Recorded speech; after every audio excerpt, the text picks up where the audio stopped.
Hey everyone, got a great guest for you today, Jeremy Piker. The best way to say this, because we haven't had anyone like Jeremy on thus far, but Jeremy has come up through almost, I guess you'd call it industrial staffing from Randstad. And so this is going to be a great opportunity learn a little bit more inside about how big staffing works, but on the granular side of he's been able to see all the problems multiplied over and over again at scale from small companies to big companies. So, Jeremy, welcome to the show. Thank you very much. I appreciated getting connected here. My life's been a little bit crazy with a transition and moving from Colorado, but it's nice to be able to sit down and talk with you. Oh, awesome. So, how'd you start in staffing? Yeah, staffing. Honestly, it's really funny. A lot of people I talk to in staffing kind of said they fell into it. They just ended up at a staffing company looking for a job at one point, and then they've grown within the organization. For myself, it's something I honestly pursued. I was working in retail management at the time. I had a regular customer that used to come in the door, and I used to believe I learned my customers 1 minute at a time. They come in, buy their cup of coffee, we chat. And I had a customer who approached me at one point and told me he was running his own staffing firm. He was looking to expand. And at that moment, I wasn't ready to quite take that leap of faith into something I didn't quite know. But I thought about it, planted this kind of deep seed in the back of my brain. And so when I decided I wanted to get out of retail work and looking for a more kind of stable job and something that wasn't always had me on 365, 24/7, I started looking at staffing companies and I started applying some roles, and I applied to a job at Randstad. At that point, they had just acquired Vettier Placement Pros, and they had this tiny little national staffing branch. And this was 15 years ago or so.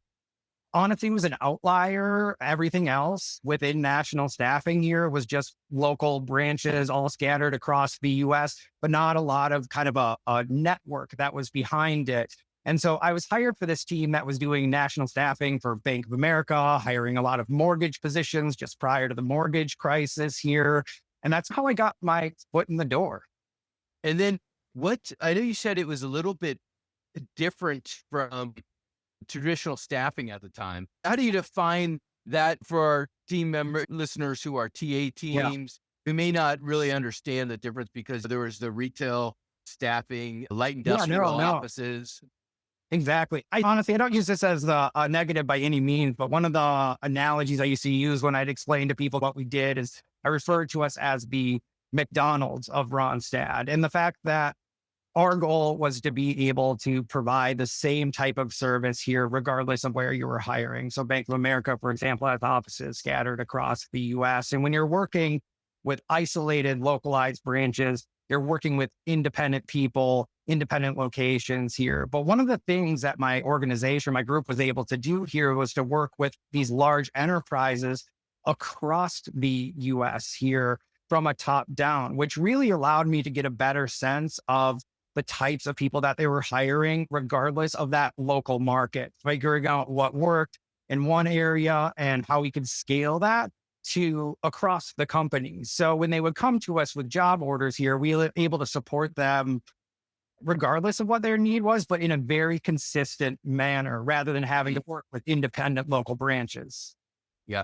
Yeah. And so it's interesting. It's almost like a scaled version. And now the analogy of McDonald's makes a ton of sense because it doesn't matter where you get your quarter pounder, it's still a quarter pounder. Exactly. But there's nuances in the hiring team.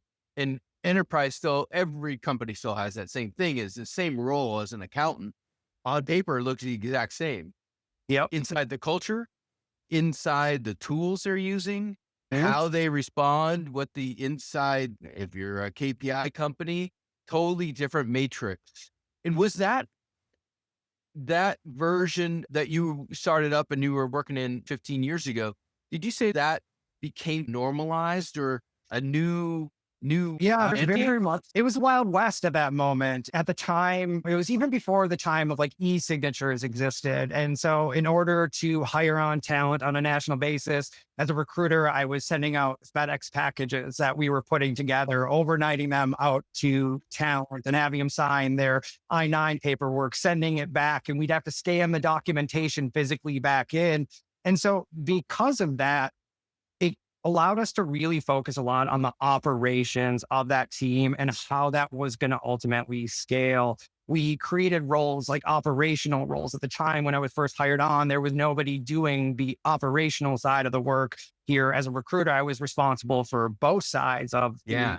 operations, the hiring, a little bit of all. But then we realized as we were looking to scale, we needed individual operational experts. And we need to set up a workflow essentially that aligned with from the A to Z, from the beginning of hiring, the sourcing part of it, all the way down to the hire, and then maintaining that quality of hire. When somebody's out to work, how successful are they on that assignment here? And how does that continue to look in the long term for them? So we were able to build systems that ultimately Randstad used to replicate some of the positions that we had created, and the workflow design is something that ultimately scaled across the entire company as they look to continue to expand this model that was relatively low cost, but was able to provide a consistent service to the customers.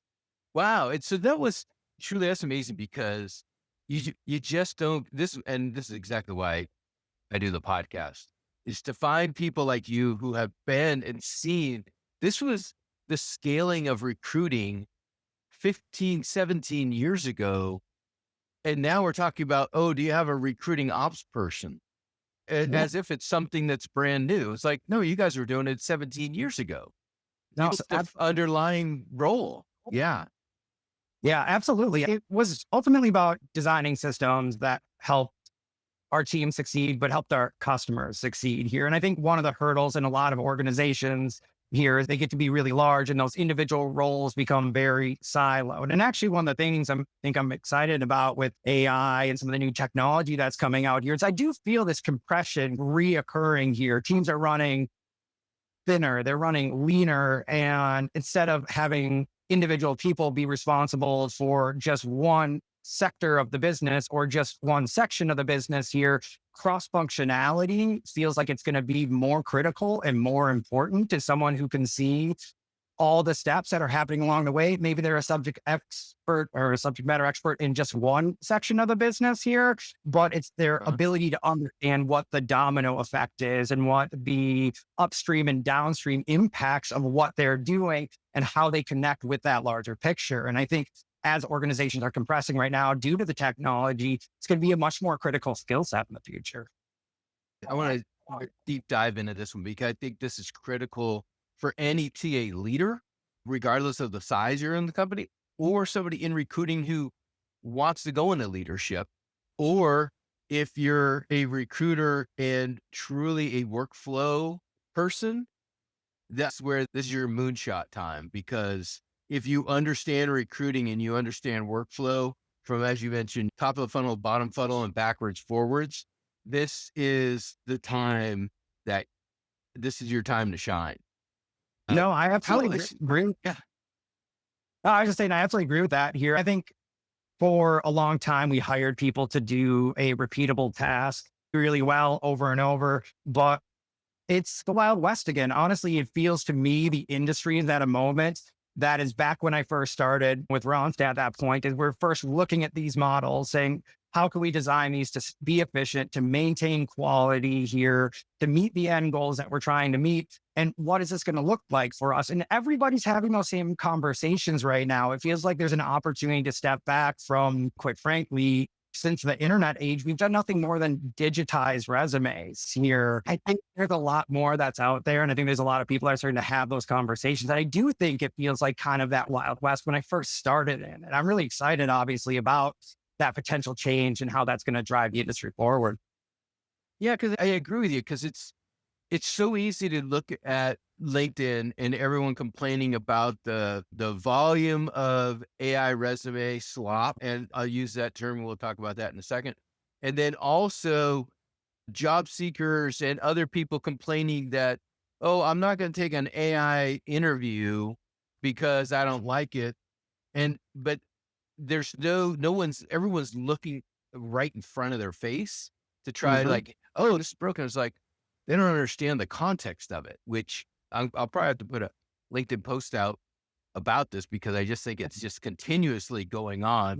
Add this is that with AI, there's really just two components going on in the industry. AI made it easy for job seekers to make their resumes look good, as they should.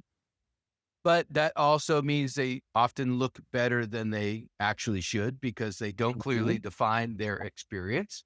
If I think something probably 30 to 60% of resumes are being AI written. Even if it's low, it doesn't matter because here's the other part is now candidates have AI to post to and apply to hundreds of jobs instantly. If you take Mhm. those two numbers and exponentially add them at 30% each, the number of candidates applying to every job is way more than any recruiter can physically manage. And Absolutely. so we've hit a wall. Everyone has hit a wall as a recruiter, even up into executive roles, because everyone looks like a CEO, even though they're a recruiting coordinator, right? Yep. We're in this spot like, okay, everyone's the hand in front of their face. How do we solve it? And you have everyone's throwing us, hey, upload your job description and resumes to ChatGPT and we'll filter everything and you'll get sued is the result. So Yeah, how yeah, that's coming from the back end right now. There's some repercussions that are interesting to watch as that comes through, and I think we're just starting to raise the surface maybe at this point of what that's gonna look like. But Yeah, and I think so so imagine so this is the if we say this is the river that's happening right now, and knowing your sense of, "Hey, this is what happened with Randstad 15 years ago, and we experimented a couple things here that started working, we started getting traction." What are some likely expectations you'd see of how this thing's gonna change? I think right now, and I'll run with your river analogy here because I'm a huge Yeah. fan of analogies, but I think what we're seeing right now is a rise of the lifeboats, honestly, is this current is flowing, it's flowing fast, and it's not carrying anyone where they need to go. And the reality is, I think what's happening is people are starting to build lifeboats right now. And a lot of that's what I'm seeing come in is small communities and groups of people. There's a lot of noise, this rushing river running by you here. You need to survive it. And so people are starting to look in small groups here of trusted partners. I think that's the biggest hurdle that we're seeing is it's hard to know what's fact, what's fiction. And you're definitely talking about that with resumes on both sides, honestly. I think the employer is equally as culpable in the situation here as the job seeker and leveraging AI to write a job description or however that looks. But the question is that even the reality of the role? What's this role looking like in 3 months, 6 months? How is the culture of the company shifting with all of the changes that are coming through? There's a lot of just noise. There's a lot of questions, and no one can seem to figure out an answer. But what I do see happening right now are smaller communities that are coming up within this. There's some that I'm participating in myself. And quite honestly, some of the most exciting, engaging conversations I'm having right now are happening in these small group forums where it's me and a handful of other people who are other leaders in the industry from different sections of the industry and parts that I've never even had the opportunity to tap into and starting to have conversations about what that future is going to look and how to resolve some of these underlying issues. Yeah, if someone wanted to find groups, well, let me have, talk a little bit more about the groups and then how you met up with these individuals because I think Yeah. this is a really critical time for that. Is authenticity.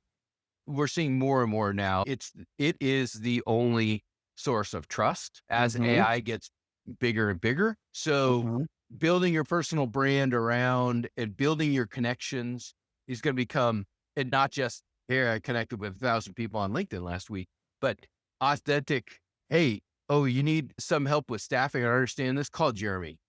We need that as leaders, and even as job seekers. It's got to be back to the people who know you, who can help you, and you can add value to it. If you're not willing to add values, then this isn't going to work anyways. Yeah. Yeah. No, absolutely. Honestly, one of the first things I got involved with was a job search council. Actually, my time at Randstad came to an end last October.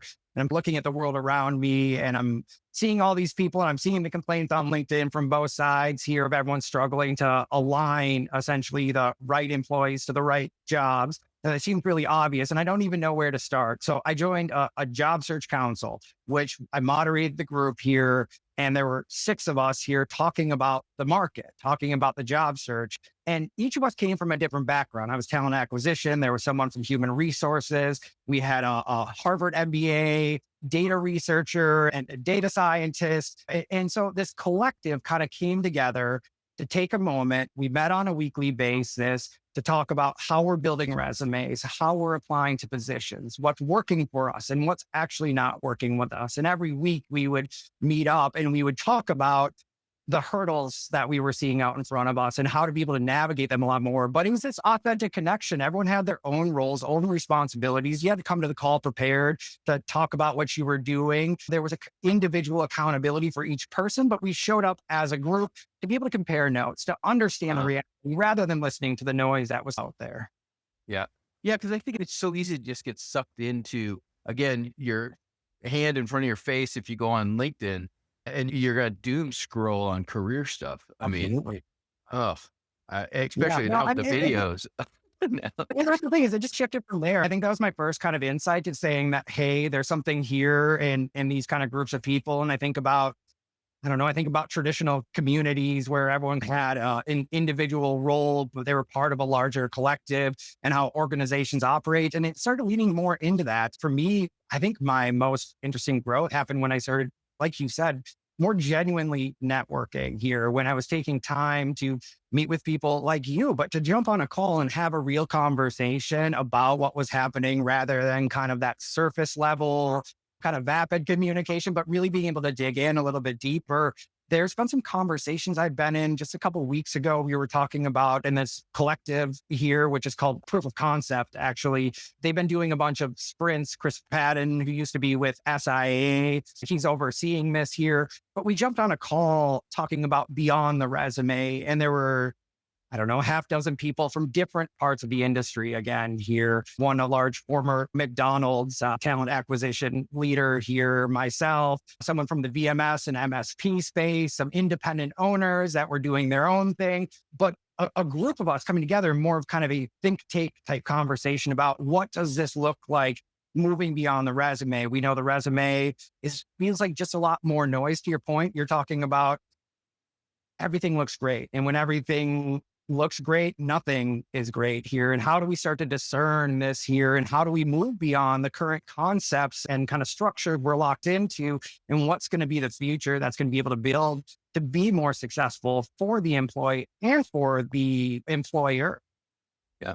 Yeah. I know we can go on for hours on this topic, but let's go back to, we had the transition in the late 90s to applicant tracking systems. Yes. Most of that was forced on us all by 2 things, which was the flow of resumes. Most everyone was applying by email. So it was just one email box, resumes@acme.corp. And then P came involved and said, hey, if you're a big company, you have to go through these structures. And then we just had Monster Career Builder just sending tens of thousands of emails to you because you paid them as a check for quantity versus quality, which that concept has never changed. Why? That's a whole nother podcast.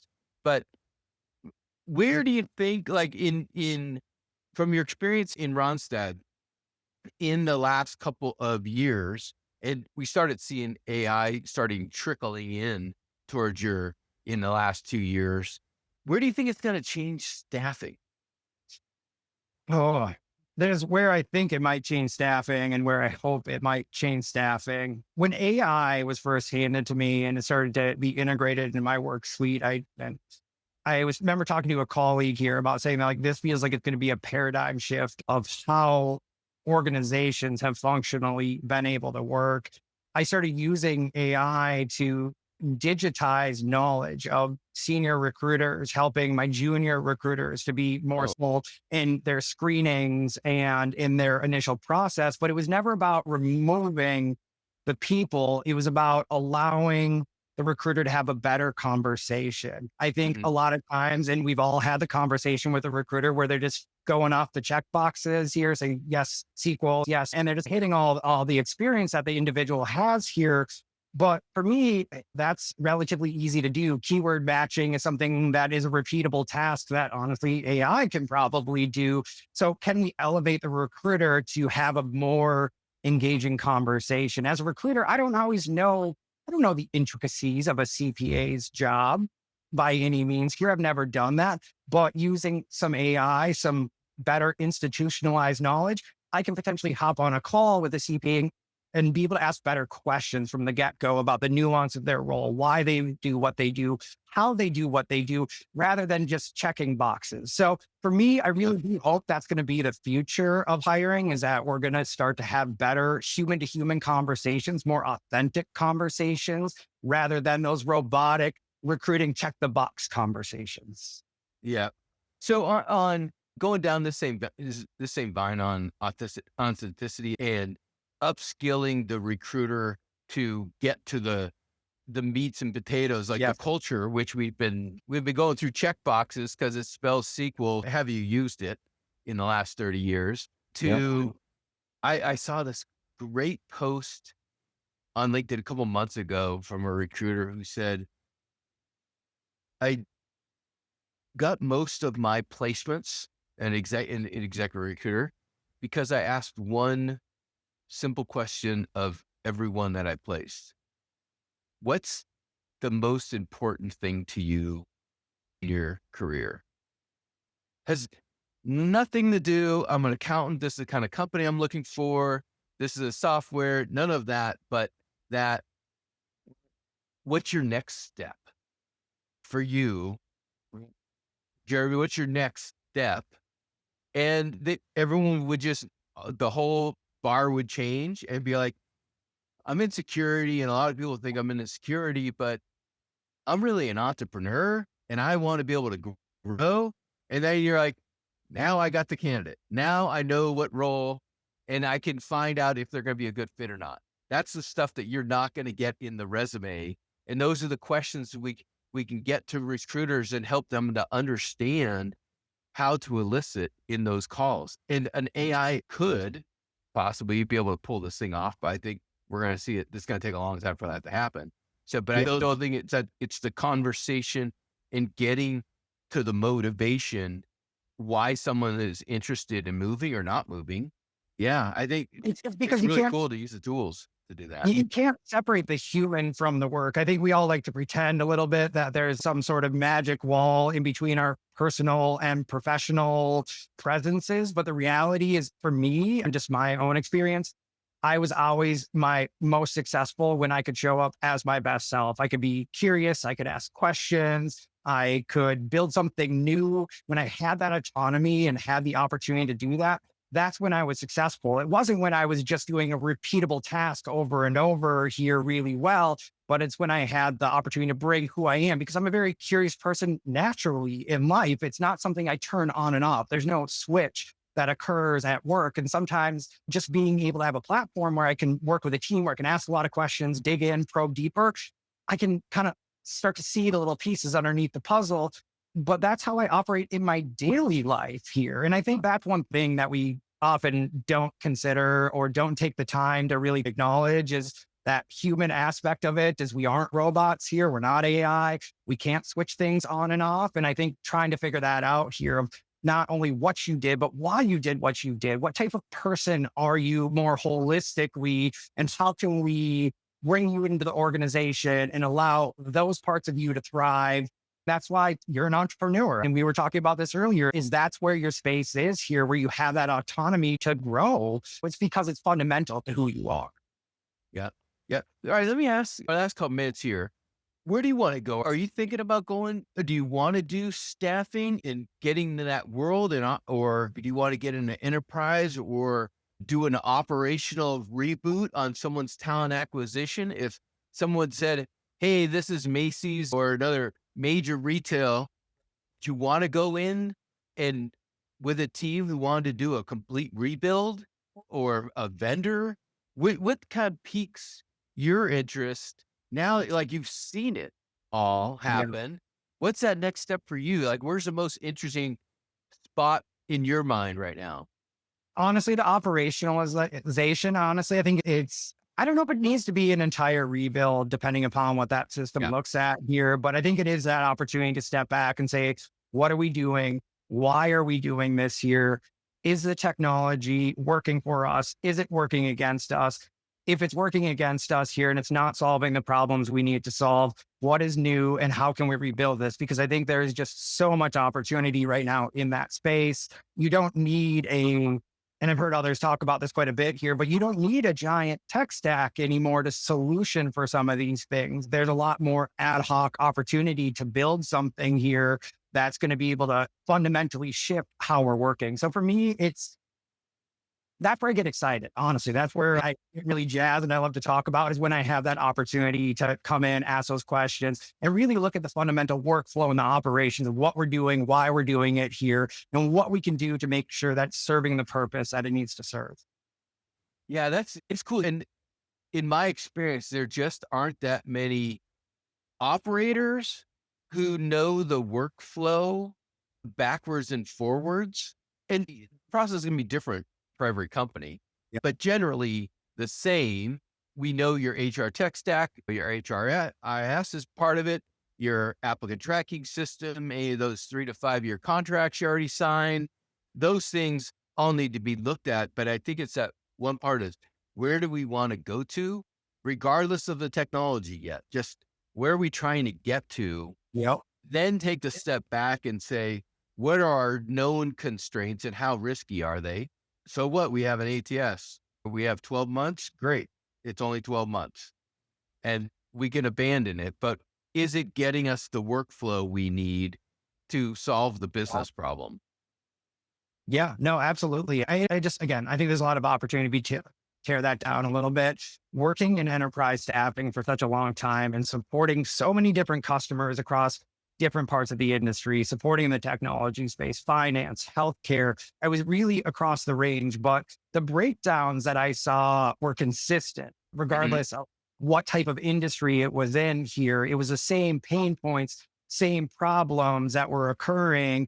And I think there's a lot of opportunity because I've seen these breakdowns scaled to recognize like how fundamental this is. It's not an organizational problem. It's a systems problem. It's a workflow problem. It's a knowledge problem here. Those are the things that we can solve for. And the technology is starting to provide us the ability to do that. Yeah. Yeah. That's really interesting is before we close is what you mentioned a couple of the industries. Where do you see What what are some of those areas that typically break down? And then is it specific to if it's healthcare, are most healthcare companies breaking down in similar areas? And is it similar to retail or what differentiates? Is it centralized recruiting versus decentralized? Where are some of those kind of pivot points or inflection points by industry that most people have a breakdown that it's actually sometimes hard to diagnose? Yeah, that's a good question. Honestly, what comes to mind right now, just off the cuff here, I think one of the first breakdowns occurs throughout the initial hiring process and that volume. We're talking about that volume that you're receiving here and your keyword scanning individual resumes. Managers go through. And at this point, I'm seeing a lot more additional work occur for leaders. It's not uncommon to have a 7 round interview process right now. That feels entirely flawed to me. It's not a great talent experience here. It's a lot of work for a hiring manager. I don't know any hiring managers that are just hiring managers. They have other jobs to do, but now they're trying to coordinate 7 rounds of interviews. They're losing engagement from the talent. The talent's oftentimes not getting the type of communication that they need to feel confident that they're excited. Part of finding a job should be a little bit exciting at this new opportunity, this new prospect, but we're losing that momentum here because we don't trust the system. So now we need to have 7 rounds of interviews because the actual system itself doesn't work. And so we have to continue to insert ourselves into that process. And I think that's becoming a huge hurdle right now for both job seekers and employers. Yeah, and it's amazing me. I heard a podcast from Alex Hermosi, who was talking with now who he was on the Diary of a CEO podcast, and he broke down recruiting like I have never. Yep. He did a reverse funnel of a sales funnel for recruiting, and he said, if you're a business owner, I gotta do a review of this on LinkedIn. Is he broke down the sales funnel. Hey, you get leads, you bring them in, you do all this stuff. And he goes, companies really only have two problems. It's either a supply problem, like they don't have enough, they're not selling enough, or it's an Mhm. operations problem, which is they can't fulfill it fast enough. And that's usually a Mhm. problem. Two problems. The recruiting part is usually the most horrendous that no one looks at.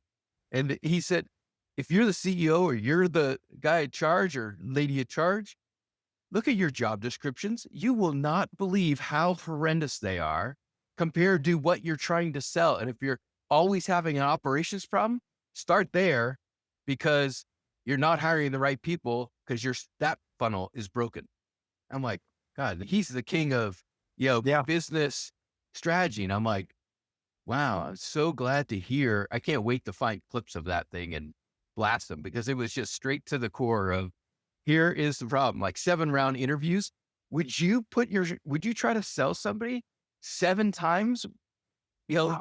No. Definitely that point is you're not selling anymore there here. Again, it's fear. It's if we're not doing more things, then we're not going to generate the results. And it's ignoring that that's introducing more inefficiencies and more breakdowns within that individual process here. And again, it's killing the talent experience here, but it's also killing the hiring manager who's trying to balance their workload amongst trying to organize all these processes. So yeah, really, it's an interesting time, I think, right now for the industry. I think there's a lot of opportunity for some of these things to shift. Yep. All right. Thank you so much, Jeremy. How can people find you online and reach out? LinkedIn is probably the best way to go. Find my LinkedIn page here. Definitely don't hesitate to connect with me, and I'll do my best to see what we can do to schedule some networking or meeting or connections beyond that point. Been doing a lot more writing. I've been spending a lot of time, honestly, just thinking about this. And I'm finding that sometimes just sitting down and digging in a little bit deeper, even trying to separate my own thoughts because there is so much noise right now, has been really cathartic for me. So definitely LinkedIn, probably the best way. Oh, awesome. Very great. Thanks for joining us. And maybe we'll have you back once we can figure out some of these workflows that are starting to transform this Yeah. authenticity Yeah. in the recruiting process. Because God knows we need some really good ideas and some people to prove them out. So the large majority who don't scale quickly can slowly implement what's actually working. Right. Yeah. Yep. All right. Thanks very much. Thanks, Jonathan. Thanks for spending your time here with GoHire Talks and listening to our guests. My intention has always been to create incredible content to help you in your career in recruiting, marketing, business, and leadership. We appreciate all of the insights and feedback you provide. If you've got guests you'd like us to have on the show, please let us know. Again, thank you for all your support.